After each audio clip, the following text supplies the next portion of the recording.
Njyewe ndibaza wowe wita ingegera abahungu uri ingegera y'umukobwa irenze kuba ingegera. Wowe uravuga ngo Safi wowe ubwawe na Safi atarabona ari amafaranga yagutunga akagutungana na famiye yose, ntugafata ingegera kuko bivuze ingegera nuzagushaka nuzagira ute n'abasaza bawe bose ni ingegera.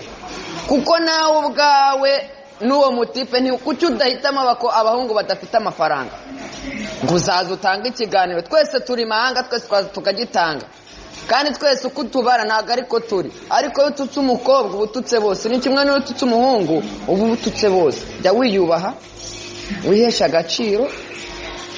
Ahubwo mbona ibyo byo wavuze birengeje ukuri wowe abantu bose babahinduye ingegera, babayisimbwa.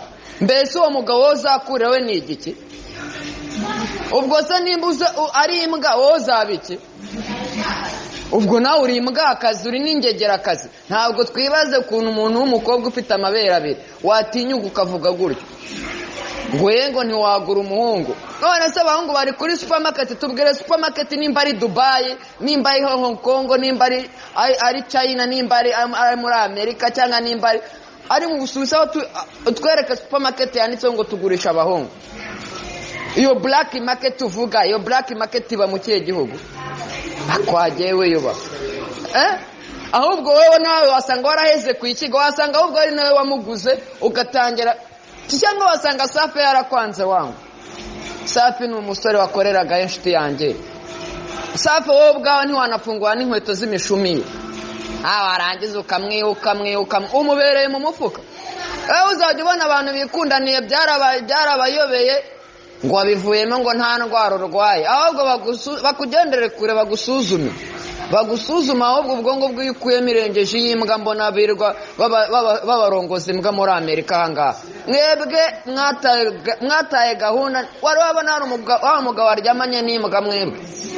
Ubusa imbwakazi niyihe atari mwebwe muryamana n'imbwa? Kuki mutesha abantu agaciro? Nimba mugenzi wawe waryamana n'imbwa, ubwo tuzabifata gute? Tuzabita iki? Ni kimwe ko wavuga ngo abatipe bose babaye imbwa. Ihangane shiti yanjye, ihangane. Twebwe turakora kandi dufite yacu. Na Safi miliyoni yakoreye muri Guma Guma, amafaranga yakoreye mu bikombe. Nta mwana agira, nta mugore yagiraga, amafaranga arayafite. None se wabonaga agenda n'ibirenge? Umva shiti yanjye, jya ubanza urebe were ku kirenge cy'inkweto wambaye, ugere ku musatsi wikoreye. Ubanza urebe na Safi atarahura n'uriya mukobwa, urebe ibyo uko yari ameze. Sinibaza ahubwo nkawe sinzi n'umunyamakuru waguha iyo interview nawe yaba ari ikigori, kuko nawe yaba wamwisimbwa. Ubwo nawe nyine ntabwo interview. Ubuso uzajya kuvuga interview, izo mbwa uvuga zarakugiye mu maguru, ni izihe mbwa uvuga? Iyubahe nta mwana w'umukobwa. Nimba baraguterese uri minsi se, tubwira uri igiki muri kiriya gihugu kwe? We nta n'umuntu wasanga, nta n'umuntu wakureba wowe. Jya wiyubaha, wiha agaciro. Umenye nimba uri no mu Rwanda, nimba uri no hanze, umenye aho wavuye, umenye n'aho waturutse, umenye n'ukuri.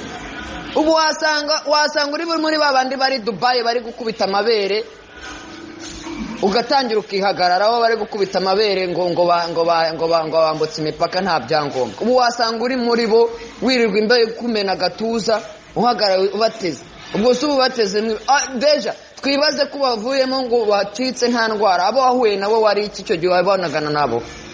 Igihe gihe wararanaga nabo wowe wari icyo? N'imbwakazi ntibijya bihinduka. Nta mbwa izahinduka ihene, nta n'imbwa izahinduka inka. Nimba nawe wararyamanye n'izo mbwa, ubwo nawe uri imbwakazi. Rero jya wiyubaha.